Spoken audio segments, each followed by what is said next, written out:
Success effort ನಮ್ಮ ಚಾನೆಲ್ಗೆ ಸ್ವಾಗತ. ಜೀವನದಲ್ಲಿ ಭಯ ಎದುರಿಸುವುದು ಹೇಗೆ? ಭಯವು ಪ್ರತಿಯೊಬ್ಬರ ಜೀವನದಲ್ಲೂ ಸಹಜವಾದ ಭಾವನೆ. ಆದರೆ ಭಯವನ್ನು ಗೆದ್ದಾಗ ಮಾತ್ರ ಯಶಸ್ಸಿನ ಕಡೆಗೆ ಸಾಗಬಹುದು. ಭಯದ ಕಾರಣವನ್ನು ತಿಳಿಯಿರಿ. ನಿಮಗೆ ಯಾವ ವಿಷಯದ ಬಗ್ಗೆ ಭಯವಿದೆ ಎಂಬುದನ್ನು ಸ್ಪಷ್ಟವಾಗಿ ಗುರುತಿಸಿ. ಧನಾತ್ಮಕವಾಗಿ ಯೋಚಿಸಿ. ನಾನು ಮಾಡಬಲ್ಲೆ ಎಂಬ ಆತ್ಮವಿಶ್ವಾಸವನ್ನು ಬೆಳೆಸಿಕೊಳ್ಳಿ. ಸಣ್ಣ ಹೆಜ್ಜೆಗಳಿಂದ ಆರಂಭಿಸಿ. ಭಯ ಹುಟ್ಟಿಸುವ ಕೆಲಸವನ್ನು ನಿಧಾನವಾಗಿ ಮಾಡಲು ಪ್ರಯತ್ನಿಸಿ. ತಯಾರಿ ಮಾಡಿಕೊಳ್ಳಿ. ಹೆಚ್ಚು ಅಭ್ಯಾಸ ಮತ್ತು ಸಿದ್ಧತೆ ಭಯವನ್ನು ಕಡಿಮೆ ಮಾಡುತ್ತದೆ. ವಿಫಲತೆಯನ್ನು ಒಪ್ಪಿಕೊಳ್ಳಿ. ಸೋಲು ಜೀವನದ ಒಂದು ಭಾಗ. ಪ್ರತಿಯೊಂದು ಸೋಲು ಒಂದು ಪಾಠವನ್ನು ಕಲಿಸುತ್ತದೆ.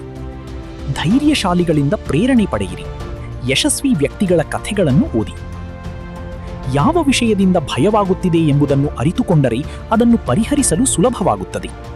ಎರಡನೆಯದಾಗಿ, ಆತ್ಮವಿಶ್ವಾಸವನ್ನು ಬೆಳೆಸಿಕೊಳ್ಳಬೇಕು. ನಾನು ಇದನ್ನು ಮಾಡಬಲ್ಲೆ ಎಂಬ ನಂಬಿಕೆ ನಮ್ಮ ಮನಸ್ಸಿಗೆ ಶಕ್ತಿ ನೀಡುತ್ತದೆ. ಸಣ್ಣ ಸಣ್ಣ ಗುರಿಗಳನ್ನು ಸಾಧಿಸುವ ಮೂಲಕ ಆತ್ಮವಿಶ್ವಾಸವನ್ನು ಹೆಚ್ಚಿಸಬಹುದು. ಮೂರನೆಯದಾಗಿ, ವಿಫಲತೆಯನ್ನು ಭಯಪಡಬಾರದು. ಸೋಲು ಜೀವನದ ಒಂದು ಭಾಗ ಮಾತ್ರ. ಪ್ರತಿಯೊಂದು ಸೋಲಿನಿಂದ ಹೊಸ ಪಾಠ